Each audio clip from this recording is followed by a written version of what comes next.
My wife cheated on me with her boss, then secretly transferred $250, $0 from our joint account to her sister's scammy business. Now she's claiming I have no right to the house or our savings during the divorce proceedings. I never thought I'd find myself in a situation where I'd be betrayed like this. Honestly, it feels like some twisted plot from a bad TV show, but it's my life and it's real. The most shocking part: it all unraveled in a matter of days, and I had no idea what hit me until I started digging. One minute, I was just going about my routine, and the next, I was staring at proof that my wife, Lisa, had been sleeping with her boss, Mark. That's right, her boss. I always suspected there was something off about her recent behavior, but I never thought it would come to this. Lisa and I have been married for about 5 years. We met during college, and she was always the ambitious type, smart, beautiful, a little bitchy, but I loved her. We built a life together, or so I thought. She was working her way up in a marketing firm, and I was running my own small business. Things weren't perfect, sure, but we had a routine, a rhythm, or so I believed. About 3 months ago, I started noticing little things. She was more secretive with her phone, deleting messages, sneaking around her laptop late at night. She'd get defensive if I asked about her day or if I tried to look over her shoulder while she was texting someone. I brushed it off at first. Maybe she was just stressed or busy. But then I noticed she was withdrawing from me emotionally. Less sex, more excuses, and she started working late more often. I didn't want to jump to conclusions. I wanted to trust her, but something felt off. Then last week I caught her. It was accidental, really. I was trying to surprise her with dinner, and I saw her phone light up with a message from Mark, her boss. It was a flirty text, something about how she missed him and couldn't wait to see him again. My stomach dropped. I read it twice, just to make sure I wasn't hallucinating. The words stung like hell, but what hurt even more was the realization that this wasn't just a one-time thing. This was ongoing. I felt like the floor was giving out underneath me. I didn't want to confront her immediately, so I waited. I needed to gather my thoughts, see if there was more. Over the next few days, I started noticing strange things, her bank account activity, for example. I saw charges from a company I'd never heard of, Sister's Business, a scammy-looking operation that she somehow transferred $250, $0 into. That was our life savings. Gone, all of it. I couldn't believe it. I felt sick. How could she do this? How could she betray me like that, steal our money, and then act like everything was fine? That's when I started to piece things together. She was lying about where the money went. She claimed she was investing in her sister's business, but I found out it was a scam. I tracked down the bank statements, and the transfers were made secretly, without my knowledge. I confronted her about it, and her reaction was infuriating. She told me I had no right to ask, that I was just jealous, insecure, and that she was doing everything for us. She called me paranoid, said I was imagining things, that I was overreacting because I was insecure about her success. But I knew she was lying. I knew she'd been cheating on me with Mark, and she'd been lying about the money. I felt like I'd been hit by a truck. My trust was shattered, and I was furious. Furious at her, at Mark, at myself for not seeing it sooner. But mostly I was furious because I didn't know how to fix this, or if I even should. All I knew was that I couldn't let her get away with it, not without a fight. That's where I am now, trying to figure out what to do next, trying to hold myself together while everything around me is falling apart. After I found out about the money transfer and the affair, everything changed. My mind was racing. How could she do this? How could Lisa, the woman I loved, be so calculating, so deceitful? I felt angry, betrayed, and helpless all at once. But I knew I couldn't just sit around and do nothing. I had to act, had to find a way to get some answers and, if possible, some justice. The first thing I did was confront her again, this time more directly.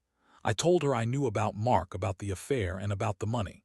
Her reaction was classic Lisa. She immediately started lying, throwing out every excuse she could think of.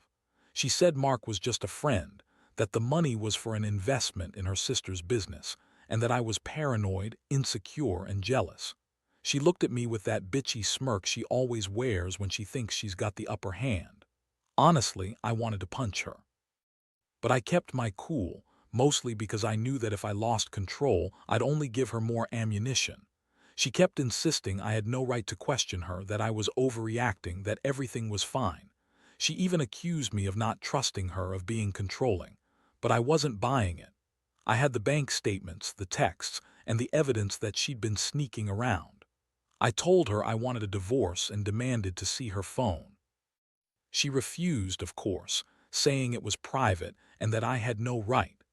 That was the moment I realized I was dealing with a woman who would lie through her teeth to protect herself no matter what. That night I couldn't sleep. I kept replaying everything in my head. The moment I saw that message from Mark, the transfer of our savings, her cold denial. I felt like a fool for trusting her all these years. I was angry at myself for not noticing the signs sooner. But mostly, I was furious at her for betraying me, for taking everything we built and throwing it away for some fleeting affair with her boss. The next day, I decided to dig deeper. I went to a lawyer, and for the first time I looked into what my rights were. Lisa was trying to claim that I had no right to the house or the savings during the divorce. She said she'd spent the money on her sister's scam, and that I was just a controlling husband trying to ruin her. But I knew better. I knew the law and that I had a right to what was ours. Still, I had to prepare myself for what was coming. She was already playing the victim, making herself look innocent while she spun her web of lies. In the meantime, I started gathering evidence. I saved all the bank statements, the texts, the emails. I even hired a private investigator to verify her story about the sister's business. Turns out, her sister's business was a scam, just a front for her to funnel money out of our account. That's when I realized how deeply she was willing to go to cover her tracks. She was a master manipulator, and I was just beginning to see the full picture. I also found out she'd been secretly transferring money from our joint account to her sister's scammy business. $250, gone in a flash. I felt sick. That money was supposed to be our future, our security, and she just took it as if it was nothing. I couldn't believe I had married someone capable of this level of betrayal. The worst part, she kept denying everything, calling me paranoid, crazy even. She said I was making it all up, that I was jealous of her success, that I was trying to control her life. I just sat there listening, feeling like I was losing my mind. How did I get to this point? When did she stop being my wife and start being just a con artist? I knew I had to do something. I couldn't let her get away with this. I had to protect what was left, what little dignity I still had. It was clear she was trying to spin the story her way, but I wasn't going to let her. I was done being the naive husband. From this moment on, I was going to fight back, no matter what it took. Over the next few days, I threw myself into action. I couldn't just sit around and let her manipulate her way out of what she'd done. The more I uncovered, the more I realized how deep her lies went.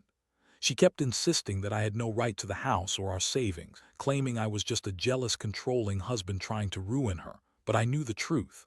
I had the evidence and I knew my rights. Still, she was making a scene, throwing accusations and trying to turn everything around on me. I met with a lawyer the day after my confrontation. We went through everything: bank statements, texts, her claims, her denial. She was trying to claim that the money was a gift from her sister, that she had no idea it was a scam. Yeah, right. I didn't buy it for a second. I told my lawyer about the affair, the transfer, how she'd been sneaking around with Mark. The lawyer said that with all this evidence, I had a strong case for divorce and for fighting over the house and our assets. But I also knew Lisa well enough to understand she'd fight dirty, twist things, and try to spin the story her way. While I was gathering evidence, I also decided to check the security footage from our home. I wanted to see if I could find anything that would prove she was lying about her whereabouts during the nights she claimed to be working late. It was a gamble, but I needed proof. Sure enough, I caught her coming home late from Mark's place a couple of times. She'd pretend to be working late, but the footage told a different story. That was the moment I knew I had to confront her again, with everything in hand. The confrontation was brutal. I called her out in front of her, showing her the footage, the bank statements, the texts. Her face twisted in rage and panic. She kept lying, saying she was just talking to Mark, that it was nothing serious and that I was just jealous. She even accused me of spying on her because I didn't trust her. I told her I didn't just suspect. I knew she'd been cheating and stealing from us. I told her I'd had enough of her lies and I was filing for divorce. That's when she started crying, claiming she loved me, that she was sorry, that she'd never meant to hurt me. Yeah, right. But I wasn't buying her crocodile tears. I felt a mix of disgust and heartbreak. I loved her, or at least I thought I did, but she had shown me her true colors and I couldn't ignore them anymore. The betrayal cut deep, and the fact that she'd stolen so much of our savings just made it worse. I realized I needed to act fast before she managed to hide or move anything else. I contacted the bank and froze our accounts, just in case she tried to transfer more money. I also started the process of legal separation to protect what was ours. The emotional toll was overwhelming. I felt like I was losing my mind, questioning everything I believed about our marriage. Was she always this manipulative? Had she been planning this all along? The pain was sharp and I couldn't sleep. Every time I closed my eyes, I saw her lying, smirking, trying to manipulate her way out of it. The worst part was knowing she'd probably try to spin the story that I was the villain, that I was controlling and insecure. But I had the proof now. I knew the truth, and I was determined to fight for what was rightfully mine. As I sat in my empty apartment that night, I realized I couldn't keep living like this. Whether or not I could save the marriage, I knew I had to take control of the situation. I had to stand up for myself, for our shared assets, and for the future I still hoped to salvage, if not with her, then without her. The betrayal had shaken me to my core, but it also made me realize I had to be stronger. I didn't want to be a victim, and I sure as hell didn't want her to get away with stealing everything we worked for. I was ready to fight for my rights, no matter what it took. The legal process moved faster than I expected once I had all my evidence in order. I filed for divorce, demanding full custody of whatever assets remained and fighting for my right to stay in the house. Lisa, of course, objected vehemently. Her lawyer tried every trick in the book, claiming I was trying to control her, that the money transfer was a gift, that her affair with Mark was just a fling, nothing serious. She played the victim, crying in court about how I was ruining her life, how she still loved me, and how she was sorry for everything. But I wasn't buying it anymore. One of the nastiest moments was when she tried to claim that I had no right to the house because I was controlling her and that I had been emotionally abusive. She even brought up old arguments, trying to paint me as the bad guy. But I had the receipts, texts, emails, witness statements from friends who saw how she manipulated me, and I used them to counter her claims. The judge saw through her lies pretty quickly, especially after I presented the footage of her coming home late from Mark's place and the bank statements showing the transfer of our savings. Meanwhile, Lisa kept trying to spin the story that she was just trying to do what's best for her sister's scammy business. She insisted she had no idea it was illegal, which was a blatant lie. I uncovered more evidence that she was actively involved in funneling our money into her sister's scheme. I even got bank records showing she transferred $250, $0 without my knowledge. It was like a punch to the gut every time I looked at those numbers. The emotional toll was brutal. I felt like I was living in a nightmare. Every time I saw her face, I was reminded of the lies, the betrayal, the way she'd looked me in the eye and lied to my face. I'd never felt so betrayed in my life. It was like she'd been wearing a mask the entire time, hiding her true self. The woman I married was gone, replaced by someone capable of stealing from us and cheating on me with her boss. I never thought I'd be the guy sitting in a courtroom fighting for what's rightfully mine against someone I used to love, but I also knew I couldn't let her win. Not like this. The more I fought, the more I realized I was standing up for myself and what little dignity I had left. I demanded that the house be awarded to me since it was our primary residence and I had been the one supporting her career for years. The judge agreed, citing the evidence of her financial misconduct and infidelity. That was a small victory, but it didn't erase the pain of everything else. During the proceedings, Lisa kept trying to manipulate the narrative. She called me controlling, jealous, insecure, and claimed I was trying to ruin her career and reputation. She even accused me of domestic abuse, which was a sick lie. I had never laid a hand on her. All I did was stand my ground and present the facts. I knew she was desperate to turn things around to make herself look innocent, but the evidence was on my side. As the weeks went by, the reality of the situation set in. I was losing my marriage, yes, but I was also gaining clarity. I saw her for who she really was, someone willing to betray her vows, steal our life savings, and lie to my face just to cover her tracks. It hurt like hell, but I also felt a strange sense of relief. I was finally taking control. I was fighting for my rights, my dignity, and my future. And no matter what she said or did, I knew I was doing the right thing. Now I'm at a point where I have to decide what's next. Do I try to rebuild my life alone? Do I give up, or do I fight even harder to get what's mine? The betrayal cut deep, but I've learned a lot about myself through this chaos. One thing's clear: I won't be a victim anymore. I'll stand my ground, protect what's mine, and move forward, better, stronger, and more cautious about who I trust. The final stretch of this nightmare has been the hardest. After the court's ruling, I thought I'd feel some sense of closure, but honestly, it's been a roller coaster of emotions. Lisa's reaction was predictably bitter. She refused to accept the court's decision on the house, claiming she deserved more because she was the victim. She argued that I was trying to control her and that the entire thing was just a misunderstanding. Classic Lisa: blame everyone else for her problems, deny everything, and spin her web of lies even tighter. I knew I had to stay strong, especially since she was now trying to manipulate the legal process. Her lawyer kept pushing for a settlement, trying to get me to settle for less, but I wasn't having it. I had fought too hard to let her walk away with everything after everything she'd done. The evidence was solid, and I was determined to see this through to the end. One of the most shocking revelations came when I discovered she'd been secretly transferring money out of the house account to her sister's scammy business even after the court ruling. I caught it in time, and it was clear she was trying to hide assets. I immediately filed a motion to freeze her accounts and prevent her from moving a single dollar more. That was the moment I realized she was willing to do anything to keep her money and her lies hidden. Emotionally, I was drained. I'd gone from feeling betrayed and angry to feeling numb.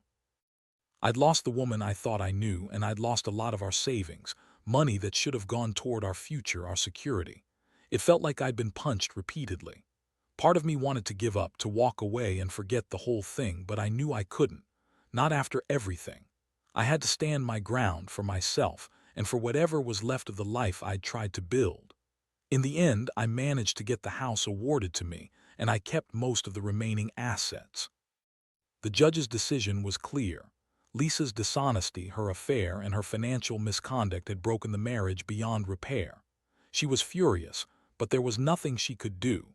Her attempt to spin herself as the victim had backfired spectacularly. I felt a strange mix of relief and sadness.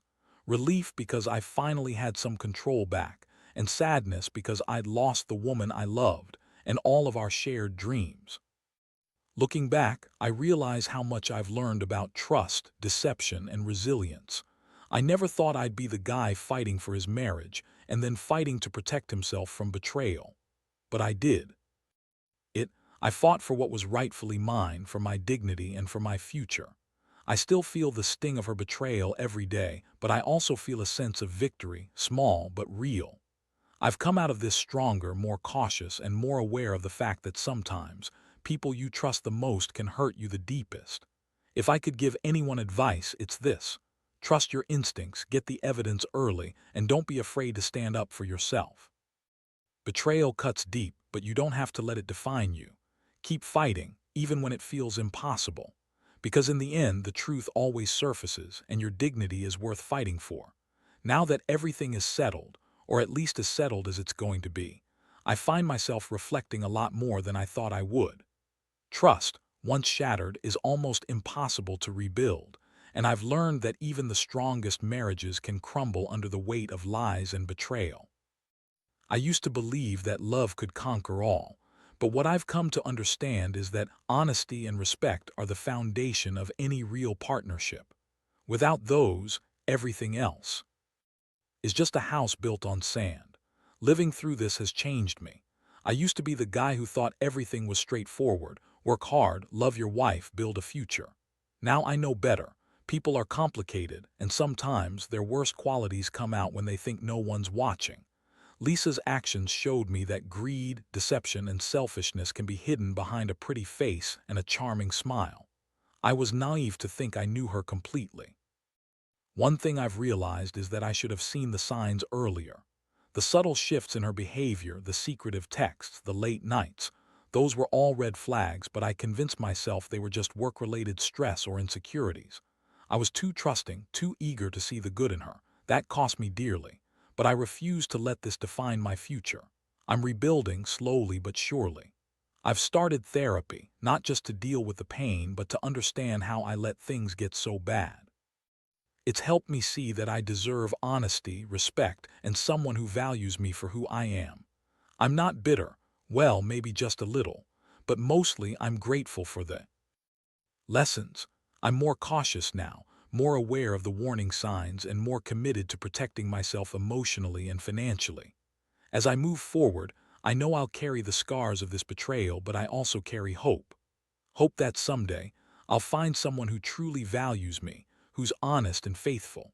I don't want to be the guy who gets played again, but I also don't want to shut myself off from love forever. I just want to be smarter, more careful, and to remember that trust is something you earn, not just given freely. To anyone reading this who might be going through something similar, my biggest advice is this. Pay attention to the signs, get your evidence early, and never let anyone make you feel small or powerless. Stand up for yourself, protect your assets, and don't be afraid to walk away if you have to. Because in the end, your happiness and integrity matter more than anyone's lies or manipulations. I may have lost a lot, but I gained clarity. I know now that I am stronger than I thought, and I won't let betrayal define my story. I will rebuild, I will heal, and I will find peace, one step at a time.